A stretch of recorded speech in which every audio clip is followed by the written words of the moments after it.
నమస్తే అమ్మ. నమస్తే. సో ఈరోజు మన చంద్రకాంత్ గారి పెద్ద కథ. సో చాలామంది సీరియల్ ఆర్టిస్ట్ కూడా వచ్చారు. సో ఏమైనా హెల్ప్ చేశారా? ఎలా పిల్లల భవిష్యత్తు ఎలా ప్లాన్ చేస్తున్నారు?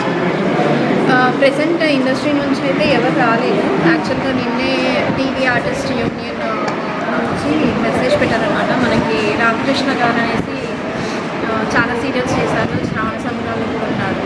సో అతను వచ్చి కొంచెం హెల్ప్ చేశారనమాట. అతనికి మించి ఇంకా మనకి టీవీ ఇండస్ట్రీ నుంచి ఎవరు రాలేదు, ఎవరు హెల్ప్ చేయలేదు.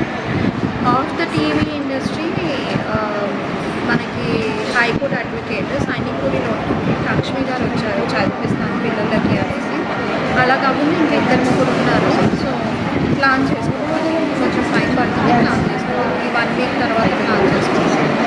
చాలామంది కామెంట్స్లో ఏం చెప్తున్నారు అంటే పిల్లల్ని వదిలేసి ఎందుకు వెళ్ళిపోయారు, సో అలాంటి తండ్రి ఎందుకు మీరు ఇలా సపోర్ట్ చేస్తున్నారు అనేసి చాలామంది కామెంట్స్ పెడుతున్నారు. దానికి మీరు ఇచ్చే రిప్లై ఏంటమ్మా? పిల్లల్ని వదిలేసి ఎలా వెళ్ళాలని అని కనిపించింది, దానికి ఆన్సర్ ఏమంటారు?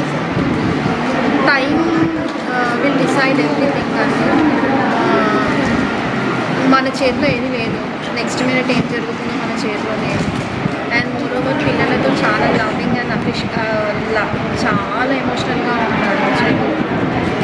బట్ సర్కమ్స్టెన్సెస్ ఎలా ఉన్నాయో ఏమో తెలియదు. కానీ ఆయన ఉన్నప్పుడు కూడా మీకు కేరింగ్గా అంటే అమౌంట్ పరంగా కానీ ఫైనాన్షియల్గా ఏ ప్రాబ్లం లేకుండా చూసుకున్నారమ్మా?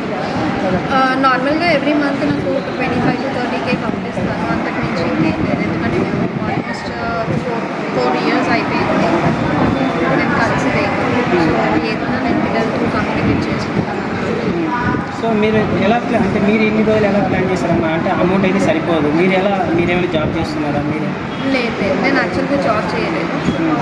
రీసెలర్గా చేసేదాన్ని నేను ఆఫ్లైన్లో. సో సమ్మర్ అదర్ యాక్టివిటీ చేసేదాన్ని. పవిత్ర గారి మీద అంటే మీ ఒపీనియన్ ఏంటమ్మా? అంటే అలా వదిలేసి వెళ్ళడం కానీ ఇప్పుడు ఏమైనా ఫైనాన్షియల్గా ఏమైనా ఫోన్ చేసి ఏమైనా పరామర్శించారా? ఏంటి వాళ్ళ దగ్గర నుంచి ఏమైనా రెస్పాన్స్ వచ్చిందా? ఫైనాన్షియల్గా నేను ఎప్పుడు నా హస్బెండ్ తప్పితే ఎవరి మీద డిపెండ్ అవ్వలేదు. నేను ఎక్స్పెక్ట్ కూడా చేయలేదు. అండ్ పవిత్ర గారి విషయానికి వచ్చేసరికి తన ఇలాంటి అఫేర్స్ మల్టిపుల్ ఉన్నాయి అని తెలుసు. ఆఫ్ ద ఇండస్ట్రీ అయినా, ఆన్ ద ఇండస్ట్రీ అయినా, ఆఫ్ దిస్ కెమెరా అయినా ఎవరికైనా తెలిసిన విషయం. బట్ మేబీ కన్నయ్య ఎలా ప్రాబ్లం పట్టాడు నాకు తెలియదు. కానీ ఇంకా జరిగిపోయిన దాని గురించి మనం ఏం మాట్లాడలేదు. చాలామంది చెప్పేది ఏంటంటే పిల్లల్ని వదిలేసి ఇలాంటి తండ్రి వెళ్ళిపోయాడు, ఇక్కడ పిల్లల భవిష్యత్తు ఏంటి, ఆమె పరిస్థితి ఏంటి, ఆమె అంత అందంగా ఉంది, ఈమెను వదిలేసి ఎందుకు వెళ్ళారు అనేసి చాలామంది కామెంట్స్ చేస్తున్నారు అన్న. దీన్ని మీరేమంటారు? అసలు పవిత్ర గారి రిలేషన్షిప్ కాబట్టి మీరేమనుకుంటారు? నేను ఈ విషయానికి వచ్చేసరికి all because of Pavitra. Because నాకు అన్నయ్య ఎప్పుడు ఒక్క నిమిషం కూడా వదిలి ఉండేది కాదు. ఎప్పుడైతే నేను ఈ సీరియల్ కాంట్రాక్ట్ సైన్ చేశాను, తను చాలా హరాస్ చేసింది. అది చాలామంది చెప్పారన్నమాట, ఆర్టిస్టులు అందరూ చెప్పారు. సో తన ఇంటికి వచ్చినప్పుడు కూడా మేము పర్సనల్గా కమ్యూనికేట్, నార్మల్ జనరల్ కన్వర్సేషన్ కూడా స్కూల్ ఇచ్చేది కాదు. కాబట్టి నేను 30% మేబీ కన్నయ్య మిస్టేక్ ఉన్నాను. 70 to 80% మాత్రం పవిత్ర చేయడం. ఎందుకంటే పవిత్ర చేయడానికి నా సిచ్యువేషన్ మళ్ళీ ఎక్స్పైర్ అయింది. ఈచ్ అండ్ ఎవ్రీ సిచ్యువేషన్ పవిత్ర చేయడానికి తెలిసి కూడా తను ఇలా చేస్తుంది. తెలిసి కూడా అన్ని సిచ్యువేషన్స్ తెలిసి, నా పిల్లలు చిన్న అని తెలిసి కూడా వాటర్ని నా హస్బెండ్ని ట్రాప్ చేసి ఇలా చేసింది.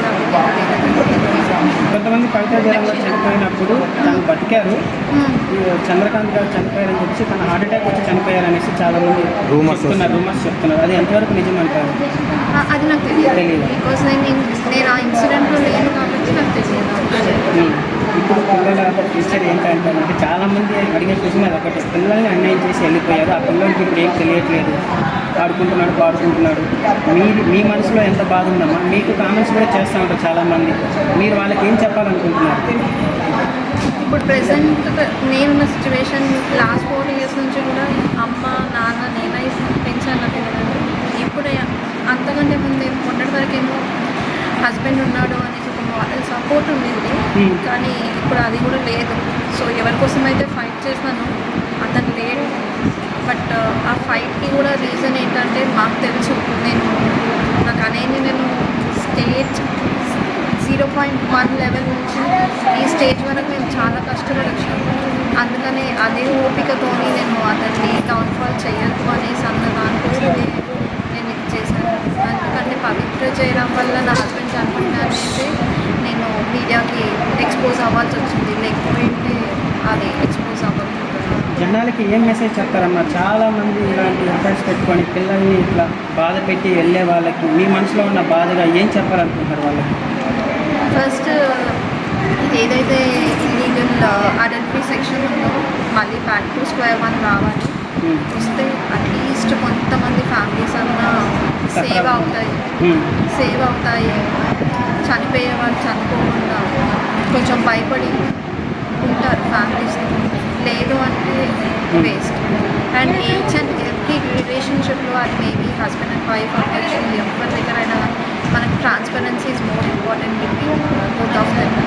చంద్రకాంత్ గారు తండ్రి గారు అన్నారు మొన్న ఒక ఇంటర్వ్యూలో, మేము అది ఆత్మహత్య అని అనుకోవట్లేదు, వాళ్ళు ఇలా వేసుకున్నారు, అది కరెక్ట్ కాదు, మేము హత్యనే అనుకుంటామని చెప్పి ఒక కామెంట్ చేశారు. దాని మీద మీరేమంటారు? మామయ్య కామెంట్ చేశారు, అది వాస్తవమే. కానీ నేను చూడలేదన్నమాట. నేను చూడలేదు. చూసుంటే నేను ఏదన్నా చెప్పగలను. సో మేబీ నేను కూడా మా మామయ్యతో యాక్సెప్ట్ చేస్తాను. ఇప్పుడు జనాలు ఈరోజు మీడియా వస్తుంది పట్టించుకుంటారు, మేబీ న్యూస్ వస్తున్నాయి కాబట్టి వస్తున్నారు. ఓకే, రేపటి నుంచి ఇంకెవరి పనులకు వాళ్ళు వెళ్ళిపోతారు. సో ఇది ఫైనల్గా మిమ్మల్ని అడుగుతున్నాం, మీకు ఎలాంటి ఒకవేళ ఏమైనా హెల్ప్ఫుల్గా ఏదైనా చెప్పాలనుకుంటున్నారా, పబ్లిక్కి మెసేజ్ అయినా ఇవ్వాలనుకుంటే ఫైనల్గా చెప్పండి. ఏం లేదు, ఫస్ట్ నేను ఒకటే కోరుకుంటున్నా, adultery money back to square one రావాలి. సో ఎవరైనా ఇల్లీగల్ అఫేర్స్ పెట్టుకుంటే ఒకసారి ఆలోచించండి. ఫ్యామిలీస్ డిస్టర్బ్ అవుతున్నాయి, at the same time financial position కూడా దెబ్బతీస్తుంది. సో ఇవన్నీ ఆలోచించుకొని ఏ స్టెప్ తీసుకోవాలన్నా కానీ 100 times కాదు 1000 times ఆలోచించాలి. ఎవరైనా అంటారు ఏదైనా స్టెప్ వేస్తే 100 సార్లు ఆలోచించి అంటారు, కానీ నేను ఇప్పుడు అంటున్నాను 1000 సార్లు ఆలోచించి. ఎందుకంటే టోటల్ ఫ్యామిలీ డిస్టర్బ్ అయ్యింది. ఇప్పుడు మేము సెలబ్రిటీ ఫ్యామిలీ కాబట్టి మేము ఎక్స్పోజర్ అయ్యాము. అదే సెలబ్రిటీ ఫ్యామిలీ కాకపోతే వేరే వాళ్ళ లైఫ్లో ఇంకెన్ని ఇన్సిడెంట్స్ అవుతాయి. సో చంద్రకాంత్ గారు కొన్ని లక్షల మంది ఫ్యాన్స్ ఉన్నారు. సో వాళ్ళందరికీ మీరు ఏం చెప్పాలి? వాళ్ళ నుంచి మీకు ఏమైనా హెల్ప్ కావాలా, ఏదైనా కావాలి అంటే ఏం చెప్పాలనుకుంటున్నారు? ఏమైనా నెంబర్ ఇవ్వగలుగుతారా, లేదా మీరు ఏం కోరుకుంటారని చెప్పాలి? హెల్ప్ అంటే నేను ఒకటే చెప్తాను,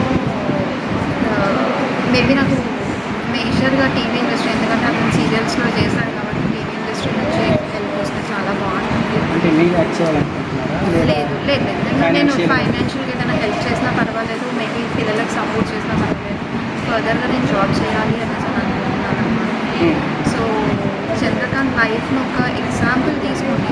చంద్రకాంత్ అని కనయ్య లైఫ్ ఒక ఎగ్జాంపుల్ తీసుకోండి. ఎవరు ఇలాంటి స్టెప్స్ తీసుకోవద్దు అని నేను అనుకుంటున్నాను. సో పిల్లలు థ్యాంక్ యూ.